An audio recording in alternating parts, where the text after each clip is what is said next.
Bismillahirrahmanirrahim. Assalamualaikum warahmatullahi wabarakatuh. Hai, welcome back to my YouTube channel. Bersama saya Maulid Devin Rahma dengan NIM 2011310022, mahasiswi komunikasi penyiaran Islam semester 5 UINFAS Kota Bengkulu.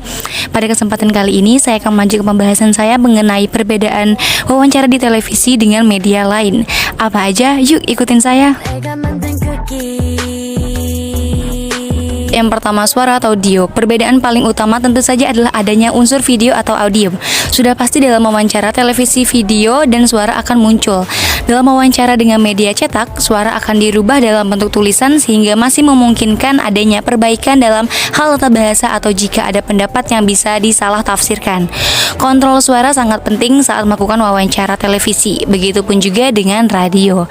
Tapi tujuannya bukan supaya suara jadi bagus sebagus suara Pak Sambas almarhum, tapi lebih kepada agar apa yang disampaikan itu terdengar jelas baik dari segi artikulasi, penyebutan maupun volume suara. Jika suara terdengar terlalu besar, menjauhlah dari mikrofon dan sebaliknya.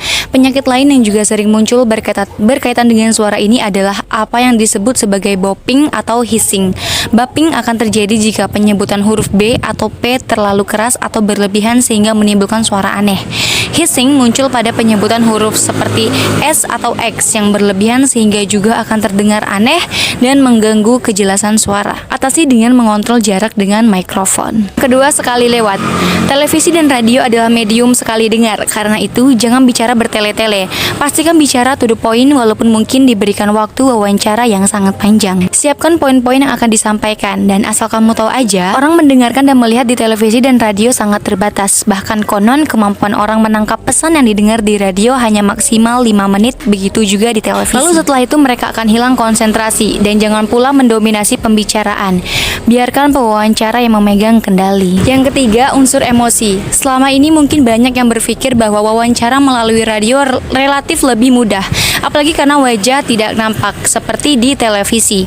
Tapi percayalah, emosi, suasana hati, bahkan sering kepribadian akan lebih nampak dari suara. Sedangkan di televisi, emosi langsung terlihat pada pemirsa di rumah.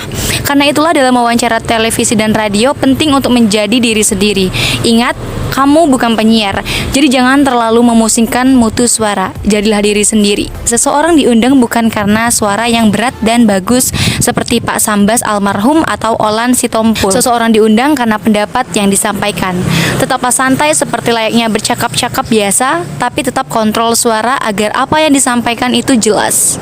Walau ini bukan televisi, tapi jika tidak santai justru akan sangat terasakan oleh pendengar. Bahkan dalam beberapa kasus, suara bisa terdengar cempreng. Baiklah, itulah yang bisa saya sampaikan. Semoga yang mendengar bisa menambah khasanah ilmu tentang jurnalistik. Terima kasih. Wassalamualaikum warahmatullahi wabarakatuh.